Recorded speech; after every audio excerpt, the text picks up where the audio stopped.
Every so often, a technological invention comes along that changes everything about the way we live.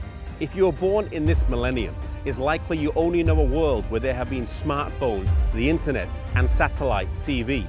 These things are as much a part of life today as putting our shoes on in the morning when we leave the house or eating breakfast first thing in the day.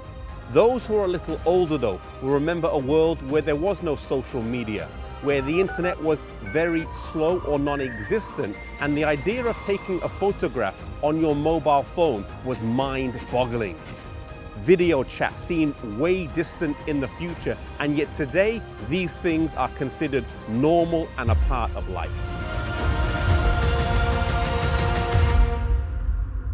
There was a time where if you wanted to read something, then it would have been handwritten by someone else. Books were expensive and hard to come by. The materials were costly. Monks would write on treated skins called vellum, and a single copy of the Bible would require 300 sheepskins or 170 calfskins. Most people could not read, and the majority of books were in Latin, a language that only the most educated could understand. In the 15th century, the printing press came along and revolutionized the world of literature, fundamentally changing the way that we communicate, as it enabled the fast flow of information and led to the quick spread of new ideas.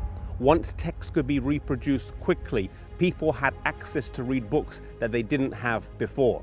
A previously illiterate populace now turned into a more educated and inquisitive one.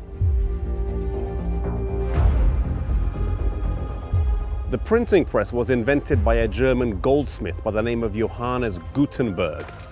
The exact date of his birth is not known, as he was not a famous man during his lifetime, but it is believed he finished working on the printing press at around the year 1440.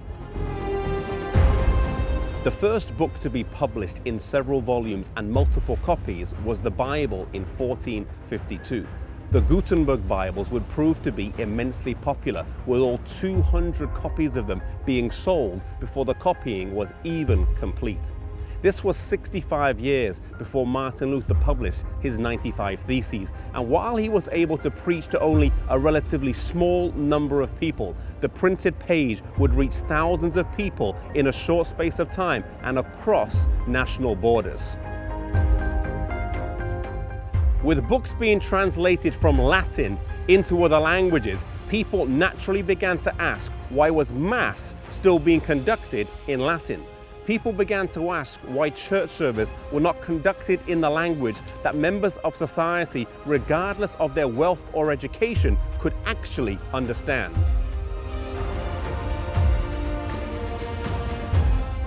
Gutenberg's printing press meant more access to information, more detailed discussion, and more widespread criticism of the authorities.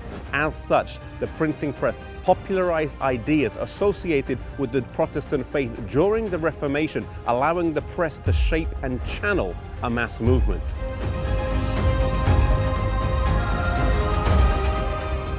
The printing press removed control of written material from the Catholic Church and made it difficult for the Church to inhibit the spread of ideas that they regarded as heretical. Had it not been for Gutenberg's invention, the news of Luther's revolutionary ideas would not have spread as quickly as they did. Today, God has given us technology that we can use to spread ideas very quickly. May we use the talents we have, the gifts we have, and the technology we have to spread the news of Jesus to the world today.